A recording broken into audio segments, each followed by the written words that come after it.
வணக்கம். நாய் கடித்து விட்டதா? இதை மட்டும் செய்து விடாதீர்கள்.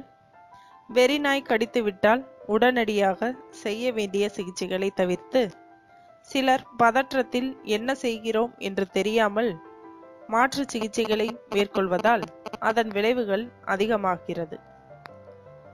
வெறி நாய் கடித்து விட்டால் என்ன செய்யக்கூடாது? நாய் கடித்த இடத்தில் கட்டு போடக்கூடாது.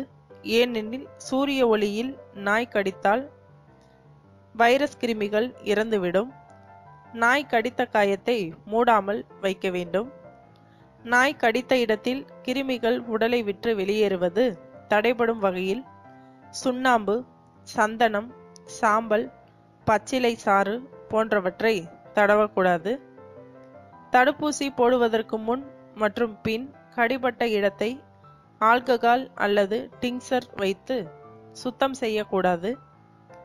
அது தடுப்பூசியில் உள்ள ரேபிஸ் எதிர்ப்பு கிருமிகளை அழித்துவிடும்.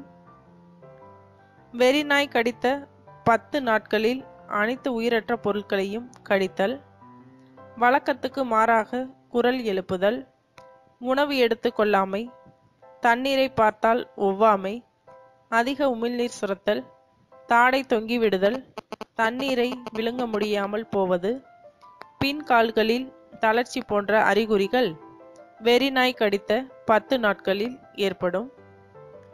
வெறி நாய் கடித்தால் செய்ய வேண்டிய முதலுதவி: முதலில் கடித்த இடத்தில் கிருமிகளின் எண்ணிக்கையை குறைக்கும் விதமாக நாய் கடித்த இடத்தை உடனே சோப்பு நீரால் பல முறை நன்கு கழுவ வேண்டும். வேகமாக விழுகிற குழாய் நீரை திறந்து விட்டு 5 நிமிடங்கள் நன்கு இரத்தம் வெளியேறும் வரை கழுவி அதன் மேல் டிஞ்சர் பென்சாயின் அல்லது டிஞ்சர் அயோடின் போன்ற மருந்தை தடவலாம். கடித்தது வெடி நாயாக இருந்தாலும் சாதாரண நாயாக இருந்தாலும் தாமதிக்காமல் மருத்துவரிடம் சென்று முறையான சிகிச்சை பெற்று தடுப்பூசி போட்டுக்கொள்ள வேண்டும்.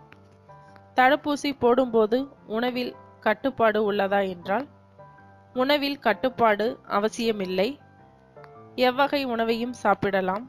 ஆனால் மது மட்டும் அருந்தக்கூடாது.